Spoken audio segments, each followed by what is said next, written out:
തൻ്റെ ഓഫീസിൽ വൈഗ ജോലി ചെയ്തിട്ടുള്ള ശീലത്തിലാണ് വൈഗി അവനെ സാറെന്ന് വിളിക്കുന്നതെങ്കിൽ അവൾ അവിടെ ജോലി ചെയ്തിരുന്നതായി തനിക്കറിയില്ല. അല്ലെങ്കിൽ അവളെ ഇതുവരെ ഓഫീസിൽ കണ്ടിട്ടില്ലെന്ന് വേണം പറയാൻ. ഓഫീസിലെ എല്ലാവരെയും തനിക്കറിയാം. ഇവർ രണ്ടുപേരും തന്നെ പറഞ്ഞു പറ്റിക്കുന്നതാണോ? അവർക്കുള്ളിൽ എന്തൊക്കെയോ സംശയങ്ങൾ ഉടലെടുത്തു. പിന്നെ എല്ലാ കാലവും ഒളിപ്പിച്ചു വെക്കാൻ കഴിയില്ലല്ലോ എല്ലാം. ഇന്നല്ലെങ്കിൽ നാളെ എല്ലാം അറിയും. അവർ വൈഗ വരുന്നതും കാത്തിരുന്നു. വൈഗ ചായയുമായി വന്നതും സിദ്ധു സ്റ്റെയറിന് മുകളിലില്ല. അവൻ മുറിയിലേക്ക് പോയെന്ന് അവൾക്ക് മനസ്സിലായി. കോഫിയുമായി വൈഗ മുറിയിലേക്ക് നടന്നു. മുറിയിലെത്തിയതും അവൻ വൈറ്റ് ഷർട്ടിന് മുകളിൽ നേവി ബ്ലൂ കളറിലുള്ള ഷ്രഗ് എടുത്തിടുകയാണ്. അവൾ അതൊന്ന് നോക്കി നിന്ന ശേഷം കോഫിയുമായി മുറിയിലേക്ക് കയറി. സർ. അവൾ കോഫി കപ്പ് അവന് നേരെ നീട്ടി. അവിടെ വെച്ചേക്ക്. അവൻ തിരിഞ്ഞു നോക്കാതെ പറഞ്ഞതും അവളത് മേശപ്പുറത്ത് വെച്ച് പോകാനൊരുങ്ങിയതും അവൻ പിറകിൽ നിന്നും വിളിച്ചു. വൈഗ. അവൾ എന്താണെന്ന പോലെ അവനെ നോക്കിയതും അവൻ കോട്ടിൻ്റെ ബട്ടൺ ഇട്ടുകൊണ്ട് അവൾക്കരികിലേക്ക് വന്നു. താൻ അമ്മയുമായി എവിടേക്കാ പോകാനൊരുങ്ങിയത്? ഞാൻ വെറുതെ പുറത്തൊക്കെയൊന്ന്. അവൾ അവനെ നോക്കാതെ പറഞ്ഞു. അവൾക്ക് എന്തോ അവനെ ഫേസ് ചെയ്യാൻ എന്തോ പോലെ. കാരണം ഒന്നുമില്ലെങ്കിലും എന്തോ പിൻവലിക്കുന്നു. ഞാൻ നമുക്കിടയിലെ ഉടമ്പടിയൊന്നും അമ്മയോട് പറഞ്ഞിട്ടില്ല. അമ്മയെപ്പോലുള്ളവർക്ക് ചിലപ്പോൾ അതെല്ലാം ഉൾക്കൊള്ളാൻ കഴിഞ്ഞെന്ന് വരില്ല. അവരതിനെ എങ്ങനെ പ്രതികരിക്കുമെന്നും അറിയില്ല. അതുകൊണ്ട് താനായി ഒന്നും പറയാൻ പോകണ്ട. അമ്മയുടെ കണ്ണിൽ പ്രണയിച്ച് നിന്റെ വീട്ടുകാരെതിർത്തപ്പോൾ അവഗണിച്ച് ഒന്നിച്ച് ജീവിക്കാൻ വേണ്ടി പരസ്പരം പ്രണയിച്ച് വിവാഹം കഴിച്ചവരാണ് നമ്മൾ. അതങ്ങനെ തന്നെ മതി. അവൻ ഗൗരവത്തോടെ പറഞ്ഞതും അവളൊന്നും മൂളി. അല്ലെങ്കിലും താനായി ഒന്നും സീതാമ്മയോട് പറയില്ല. പറഞ്ഞ കാശിന് വേണ്ടി സ്വന്തം ശരീരം വിറ്റവളെന്ന പേര് കേൾക്കാൻ വയ്യ. എങ്കിൽ താൻ പൊക്കോ, അമ്മ കാത്തിരിക്കുന്നുണ്ടാവും. അവൻ പറഞ്ഞതും പിന്നെ അവിടെ നിൽക്കാതെ അവൾ മുറി വിട്ടുപോയി. ഒട്ടൊരു നിമിഷത്തിന് ശേഷം അവൾ മുറിയിലേക്ക് തന്നെ തിരികെ വന്നു. ബ്രേക്ക്ഫാസ്റ്റ് എടുത്ത് വെക്കട്ടെ? മടിച്ച് ചോദിച്ചു. വേണ്ട, കോഫി മാത്രം മതി. ഒരു അർജൻറ്റ് മീറ്റിംഗ് ഉണ്ട്, വേഗം ഇറങ്ങണം. അവൻ കോഫി കയ്യിലെടുത്തുകൊണ്ട് പറഞ്ഞതും അവൾ മൂളി താഴേക്ക് പോയി. കുറച്ചു നേരം കഴിഞ്ഞതും സിദ്ധു ലാപ്പും ഫയലുകളും അടങ്ങിയ ബാഗും കാറിൻ്റെ കീയും എടുത്ത് താഴേക്കിറങ്ങി. അവൻ്റെ കണ്ണുകൾ കുറച്ച് സെക്കൻഡുകൾ വൈകിയെ എന്തിനെന്നില്ലാതെ തിരഞ്ഞെങ്കിലും അവളെ അവിടെയൊന്നും കാണാത്തത് അവനിൽ എന്തെന്നില്ലാത്ത നിരാശ നിറച്ചു. ഇറങ്ങിയപ്പോൾ കണ്ടു ഗാർഡനിൽ അമ്മയുമായി സംസാരിക്കുന്ന വൈകിയെ. അവൻ്റെ അധരങ്ങളിൽ അവൻ അറിയാതെ തന്നെ ഒരു പുഞ്ചിരി മുട്ടിട്ടു. എന്തോ ആ നിമിഷം അവൻ്റെ പ്രണയമായ സച്ചുവിനെ മറന്നിരുന്നു. സീതാമ്മയുമായി ഗാർഡനിൽ നിൽക്കുമ്പോൾ കണ്ടു കാറിൽ ഉമ്മറത്തേക്ക് വേഗത്തിൽ പോകുന്ന സിദ്ധുവിനെ. സിദ്ധു അവൻ്റെ ഓഫീസിലേക്ക് കാലെടുത്ത് വെച്ചതും ഓരോരുത്തരായി ഓഫീസിലെ സ്റ്റാഫ്സ് അവനോട് മോർണിംഗ് വിഷ് ചെയ്തു. അവൻ അവരോടും തിരികെ വിഷ് ചെയ്തുകൊണ്ട് തൻ്റെ ക്യാബിനിലേക്ക് നടന്നു. മാനേജിംഗ് ഡയറക്ടർ എന്നെഴുതിയ നെയിം ബോർഡ് പതിച്ച ഡോറ് തുറന്നുകൊണ്ട് അവനകത്തേക്ക് പ്രവേശിച്ചു. കയ്യിലുള്ള ബാഗ്, ലാപ്പ് അടങ്ങിയ ബാഗ് മേശയിലേക്ക് വെച്ചുകൊണ്ട് അവൻ തൻ്റെ സീറ്റിലേക്ക് ഇരുന്നു. കുറച്ചു നേരം അവൻ്റെ ചിന്തകളിൽ മറ്റെന്തൊക്കെയോ നിറഞ്ഞു. വൈകിയും സച്ചുവും ഒരുപോലെ അവൻ്റെ മനസ്സിൽ മിന്നി മറഞ്ഞുകൊണ്ടിരുന്നു. ചെയ്യുന്നത് തെറ്റാണോ എന്നവൻ ഇടയ്ക്കിടെ ചിന്തിച്ചുകൊണ്ടിരുന്നു. എങ്കിലും സച്ചുവിനോടൊപ്പം ഒരു കുഞ്ഞുമായി ജീവിക്കുക എന്ന സ്വപ്നത്തിൽ നിന്നും പിന്മാറാൻ അവൻ തയ്യാറായിരുന്നില്ല. സിദ്ധു. ആ മുറിയെ പ്രകമ്പനം കൊള്ളിക്കും വിധം അവിടെ ഉച്ചത്തിലൊരു ശബ്ദം മുഴങ്ങിയതും അത് തന്നെ ബാധിക്കുന്നതല്ല എന്ന കണക്കെ അവൻ ശില പോലെ അനങ്ങാതെയിരുന്നു. നിമിഷ നേരം കൊണ്ട് ആ മുറിയുടെ വാതിൽ തുറന്നുകൊണ്ട് ഒരു യുവാവ് ദേഷ്യം കൊണ്ട് ചുവന്ന മുഖവുമായി കയറി വന്നതും അവനെയൊന്ന് തലയുർത്തി നോക്കി സിദ്ധു. വീണ്ടും അവൻ്റെ കണ്ണുകൾ മുന്നിലിരിക്കുന്ന സിസ്റ്റത്തിലേക്ക് പായിച്ചു. സിദ്ധു. വീണ്ടും അകത്തേക്ക് വന്നവൻ അലറി വിളിച്ചതും സിദ്ധു ഇരുന്നിരുന്ന് ചെയർ തട്ടിത്തെറിപ്പിച്ചുകൊണ്ട് ചാടി എഴുന്നേറ്റു. എന്തിനാ മിഥുൻ ഇങ്ങനെ കിടന്ന് തൊണ്ട കയറുന്നത്? എനിക്ക് കേൾക്കാം.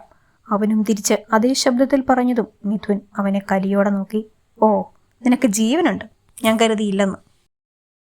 ഇത്രയൊക്കെ നിന്നെ ഞാൻ വിളിച്ചിട്ടും ഇപ്പോഴാണല്ലോ നിനക്കൊന്ന് പ്രതികരിക്കാൻ തോന്നിയത്. മിഥുൻ പല്ലെറുമി ദേഷ്യം കടിച്ചമർത്തിക്കൊണ്ട് പറഞ്ഞു. നിനക്കെന്താ വേണ്ടത് മിഥുൻ? ഞാൻ ആകെ ഡിപ്രസ്ഡാണ്. വെറുതെ ആവശ്യമില്ലതിനെ പ്രഷർ കയറരുത്. ഞാനാണോടെ നിന്നെ പ്രഷർ കയറ്റുന്നത്? നീയല്ലേ എല്ലാവർക്കും പ്രഷർ നൽകുന്നത്. നീ ഇതെന്തിനുള്ള പുറപ്പാടാ സിദ്ധു?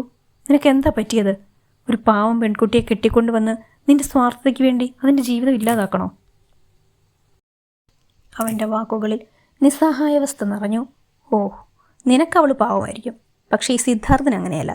പറഞ്ഞ കാശ് എണ്ണിക്കൊടുത്തിട്ട് അവളിതിന് ഒരുങ്ങി വന്നിട്ടുള്ളത്. അല്ലാതെ ഞാൻ തട്ടിക്കൊണ്ടു വന്നൊന്നുമല്ല.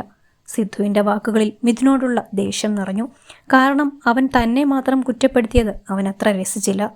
സിദ്ധു, ഞാൻ നിന്നെ കുറ്റപ്പെടുത്തിയതല്ല. അതിൻ്റെ നിസ്സഹായാവസ്ഥയാകും നിന്റെ മുന്നിൽ ഇങ്ങനൊരു കാര്യത്തിന് വന്ന് നിന്നിട്ടുണ്ടാവുക. അത് നീ മുതലെടുക്കാൻ പാടുണ്ടോ സിദ്ധു? നിനക്കും സച്ചുവിനും ഒരു കുഞ്ഞു വേണമെങ്കിൽ വേറെ എന്തൊക്കെ മാർഗങ്ങളുണ്ട്? മിഥുൻ പറഞ്ഞതും സിദ്ധു അവനെ ഒന്ന് നോക്കി. നിന്നോട് ആരാ ഇതെല്ലാം പറഞ്ഞത്? സച്ചു ആണോ? സിദ്ധു ഗൗരവത്തോടെ ചോദിച്ചു. അതല്ലല്ലോ സിദ്ധു ഇപ്പോൾ ഇവിടുത്തെ പ്രശ്നം. ഞാൻ ഒരു മാസം ഇവിടെ നിന്ന് മാറി നിന്നപ്പോഴേക്കും നീ എന്തൊക്കെയാണ് കാണിച്ചു കൂട്ടുന്നത്? നിങ്ങൾക്ക് പരസ്പരം ഇഷ്ടമാണെങ്കിൽ അവിടെ ജീവിക്കാൻ ഒരു കുഞ്ഞിൻ്റെ ആവശ്യമുണ്ടോ? അതിനുവേണ്ടി ഒരു പെണ്ണിൻ്റെ ജീവിതം ബലിയാടാക്കണോ? ഇത്രയും പറഞ്ഞ് നിന്റെ കൂട്ടുകാരി എന്തേ ബാക്കി കൂടെ പറഞ്ഞു തന്നില്ല? എൻ്റെ കൂടെ എൻ്റെ രക്തത്തിൽ പറന്ന കുഞ്ഞില്ലാതെ ജീവിക്കാൻ കഴിയില്ലെന്ന് എന്നോട് പറഞ്ഞ അവൾ എന്തേ ആ കാരണം നിന്നോട് പറഞ്ഞില്ല? അവൻ്റെ മുഖമാകെ ദേഷ്യം കൊണ്ട് ചുവന്നു കയറി. മിഥുന് അവനോട് എന്തു പറയണമെന്ന് മനസ്സിലായില്ല. സച്ചു വിളിച്ച് തന്നോടെല്ലാം പറഞ്ഞത് ശരിയാണ്. പക്ഷേ കൂട്ടത്തിൽ ഇതിൻ്റെ എല്ലാം ഒടുക്കം അവൻ്റെ കുഞ്ഞിനെ ഉദരത്തിൽ ചുമക്കാൻ തയ്യാറാകുന്ന ആ പെണ്ണിനെ കൈവിടരുത് എന്നുകൂടെ പറയണം എന്നായിരുന്നു. അതിപ്പോൾ ഇവിടെ പറഞ്ഞാൽ ഈ അവസ്ഥയിൽ അവൻ എങ്ങനെ പ്രതികരിക്കുമെന്നും അറിയില്ല. ലണ്ടനിൽ നിൽക്കുമ്പോൾ ഇത് കേട്ടതും ശരീരത്തിലൂടെ ഒരു തരിപ്പാണ് പടർന്നത്. ഇതിനെല്ലാം സിദ്ധുവിനെ പ്രേരിപ്പിക്കുന്നത് സച്ചുവിനോടുള്ള അന്ധമായ സ്നേഹമാണെന്നറിയാം. എങ്കിലും അറിഞ്ഞുകൊണ്ടൊരു പെൺകുട്ടിയുടെ ജീവിതം നശിപ്പിക്കാൻ അവനെ അനുവദിക്കാൻ കഴിയുന്നില്ല. സച്ചുവിൻ്റെ ഭാഗത്തുനിന്ന് നോക്കുമ്പോൾ കുഞ്ഞുണ്ടായി കഴിയുമ്പോൾ അവൻ്റെ കുഞ്ഞിന് ജന്മം നൽകിയവളെ സ്നേഹിക്കാൻ തുടങ്ങും എന്നാണ് പറയുന്നത്. എത്ര ആലോചിച്ചിട്ടും ഒരെത്തും പിടിയുമില്ല. ഇതെല്ലാം എവിടെ ചെന്ന് അവസാനിക്കുമെന്ന്. സിദ്ധു വേണ്ട മിഥുൻ, ആരും എന്നെ ഇനി ഇതിൽ നിന്ന് പിന്തിരിപ്പിക്കാമെന്ന് വിചാരിക്കേണ്ട. ഞാൻ എല്ലാം തീരുമാനിച്ചു കഴിഞ്ഞതാ. തീരുമാനിച്ചോ? വേണ്ടെന്ന് ഞാൻ പറയുന്നില്ല. പക്ഷേ ഇതിനെല്ലാം അവസാനം നിനക്ക് ഖേദിക്കേണ്ടി വരരുത്. അത്രയും പറഞ്ഞ് മിഥുൻ ആ മുറിയുടെ വാതിൽ ശക്തിയായി വലിച്ചു തുറന്നുകൊണ്ട് പുറത്തേക്ക് പോയി. എന്ത് കാഴ്ച കണ്ട് നിൽക്കുക എല്ലാവരും? പോയി അവരവരുടെ ജോലി ചെയ്യും. ക്യാബിന് മുന്നിലായും അല്ലാതെയും അകത്തെ ബഹളം കേട്ട് അവിടേക്ക് തന്നെ ദൃഷ്ടി പതിപ്പിച്ചു നിന്ന സ്റ്റാഫുകളോട് ഉച്ചത്തിൽ പറഞ്ഞുകൊണ്ട് മിഥുൻ തൻ്റെ ക്യാബിനിലേക്ക് പോയി.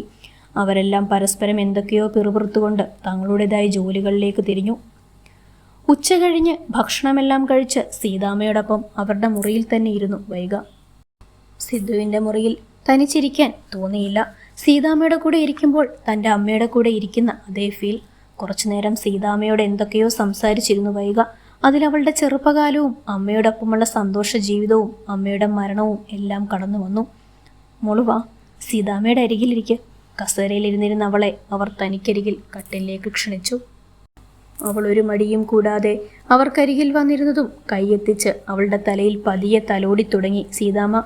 ഇനി ഒന്നുകൊണ്ടും എൻ്റെ കുട്ടി വിഷമിക്കരുത്. സ്വന്തം അമ്മ പോയതിനു പകരമായി ഈശ്വരൻ നൽകിയ അമ്മയാണെന്ന് കരുതിയാൽ മതി.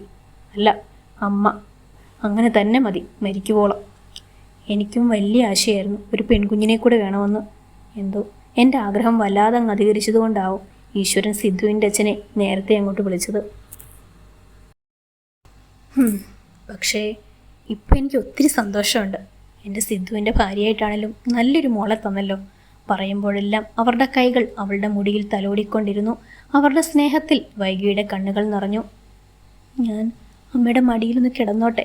കണ്ണുകൾ നിറച്ചുള്ള അവളുടെ ചോദ്യത്തിൽ അവർ വാത്സല്യത്തോടെ ചുണ്ടിൽ നിറഞ്ഞ ചിരിയോടെ കൈകൾ വിടർത്തി അവളെ ക്ഷണിച്ചു. തള്ളക്കോഴി ചിറകുകൾക്കുള്ളിൽ കോഴിക്കുഞ്ഞുങ്ങളെ പൊതിഞ്ഞു പിടിക്കും പോലെ അവരും അവളെ തൻ്റെ കൈക്കുള്ളിൽ ചേർത്ത് പിടിച്ച് തലയിൽ തലോടിക്കൊണ്ടിരുന്നു. എടാ സിദ്ധു ഓഫീസിൽ നിന്ന് ഇറങ്ങിയതും പിന്നാലെ അവനെ വിളിച്ചുകൊണ്ട് മിഥുൻ ഇറങ്ങി വന്നു. എന്നാൽ സിദ്ധു അവനെ മൈൻഡ് പോലും ചെയ്യാതെ കാറിലേക്ക് കയറി ഡോറടച്ചു.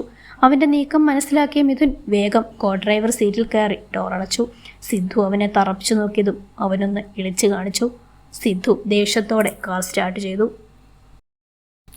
സിദ്ധുവിൻ്റെ മുഖത്തെ ദേഷ്യം തൻ്റെ ചോദ്യങ്ങളിൽ നിന്നുള്ള ഒളിച്ചുകളിയാണെന്ന് അറിയാവുന്ന മിഥുൻ്റെ ചുണ്ടിൽ ഒരു ചിരി വിരിഞ്ഞു.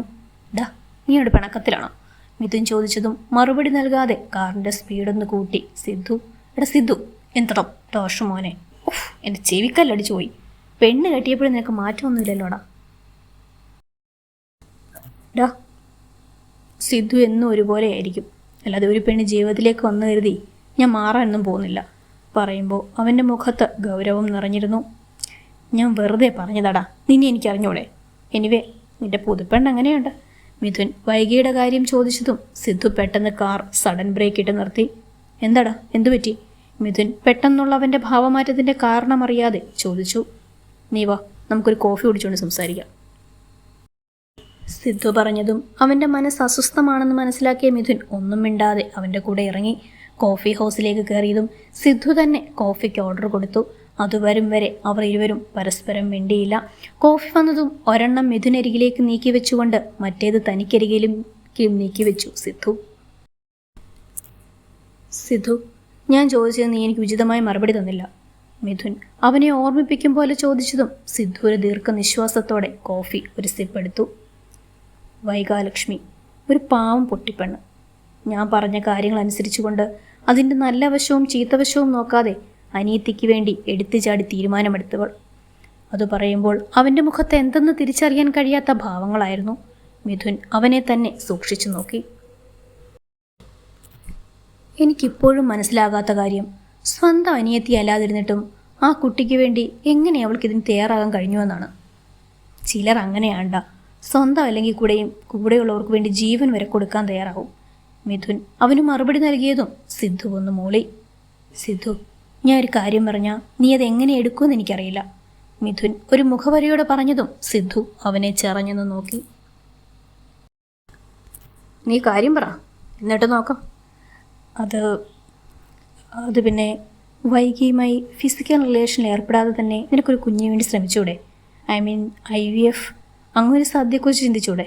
ഇനഫ് മിഥുൻ, എനിക്ക് സയൻറ്റിഫിക്കലി ഒരു ബേബിയല്ല വേണ്ടത്, ബയോളജിക്കലി ഒരു ബേബിയാണ് എൻ്റെ രക്തമെന്ന് എനിക്ക് അഭിമാനത്തോടെ പറയാൻ കഴിയുന്ന കുഞ്ഞ്. വൈഗ, സിദ്ധു കയറി വരുമ്പോഴേ അമ്മയ്ക്ക് തങ്ങളുടെ കാര്യത്തിൽ സംശയമൊന്നും തോന്നേണ്ടെന്ന് കരുതി വൈഗയെ വിളിച്ചുകൊണ്ടാണ് വന്നത്. സിദ്ധുമോനെ, വൈഗ കുഞ്ഞ് സീതാമ്മയുടെ മുറിയിലുണ്ട്. അവൻ്റെ ശബ്ദം കേട്ട് അങ്ങോട്ട് വന്ന ചേച്ചി അവന് മറുപടി നൽകിയതും അവൻ സീതാമ്മയുടെ മുറിയിലേക്ക് നടന്നു. മുറിയുടെ വാതിൽ തുറന്നതും അമ്മയുടെ മടിയിൽ തലവെച്ചുറങ്ങുന്ന വൈഗയെ കണ്ടു. സീതാമ്മ കട്ടിലിൻ്റെ ക്രസ്സിലേക്കും തലവെച്ച് കണ്ണുകളടച്ചു കിടക്കുന്നുണ്ട്. കണ്ണുകളടച്ച് കിടക്കുകയാണെങ്കിലും സീതാമ്മയുടെ ഒരു കൈ അപ്പോഴും അവളുടെ മുടിയിഴകളിൽ തലോടുന്നുണ്ടായിരുന്നു. ആ കാഴ്ചയിൽ സിദ്ധുവിൻ്റെ കണ്ണും മനസ്സും ഒരുപോലെ നിറഞ്ഞതും അവൻ അവരെ ശല്യപ്പെടുത്താതെ പതിയെ വാതിൽ ചാരി തിരിഞ്ഞു നടന്നു. സിദ്ധു സാർ എപ്പോഴാണ് വന്നത്? സച്ചുവുമായി വീഡിയോ കോൾ ചെയ്തിരുന്ന സിദ്ധു വൈഗയുടെ ശബ്ദം കേട്ടതും ലാപ്പ് വേഗം അടച്ചു വെച്ചു. സച്ചു വൈഗയുടെ ശബ്ദം നേരിയ രീതിയിൽ കേട്ടതും അവളുടെ ചുണ്ടിൻ്റെ കോണൊന്ന് വിരിഞ്ഞു. കുറച്ചു നേരമായി. താൻ നല്ല ഉറക്കമായിരുന്നു. അവൻ്റെ ചിരിയോടെ കട്ടിൽ നിന്നും എഴുന്നേറ്റ് നേരെ ഇരുന്നു. വൈഗ മുറിയിലേക്ക് കയറി നിന്നു. ഞാൻ ഉറങ്ങണമെന്ന് വിചാരിച്ച് കിടന്നതല്ല, എന്തോ ഉറങ്ങിപ്പോയി. അവളൊരു മന്ദഹാസത്തോടെ മറുപടി നൽകി. അതൊന്നും സാരയില്ലടോ, തനിക്ക് ഇന്നലെ രാത്രി ഉറക്കം ശരിയായിട്ടുണ്ടാവില്ല, വീട് മാറി കിടന്നതിൻ്റെ ആവും. അവനും ഒരു ചിരിയോടെ പറഞ്ഞു. താൻ ഇവിടെ ഇരിക്കും. അവിടെ നിൽക്കുന്ന അവളോടായി അവൻ പറഞ്ഞതും അവൾ വേണ്ടെന്ന പോലെ തല ചലിപ്പിച്ചു. ഇരിക്കടോ. വേണ്ട സർ, ഞാൻ താഴേക്ക് പോവുകയാണ്. ഞാൻ സാറിന് ചായ വേണമെന്ന് ചോദിക്കാൻ വന്നതാണ്. വേണ്ട, ഞാൻ ഓഫീസിൽ നിന്ന് കുടിച്ചു. അവൻ പറഞ്ഞതും അവൾ പോകാനൊരുങ്ങി. വൈഗ, ഒന്ന് നിന്നേ.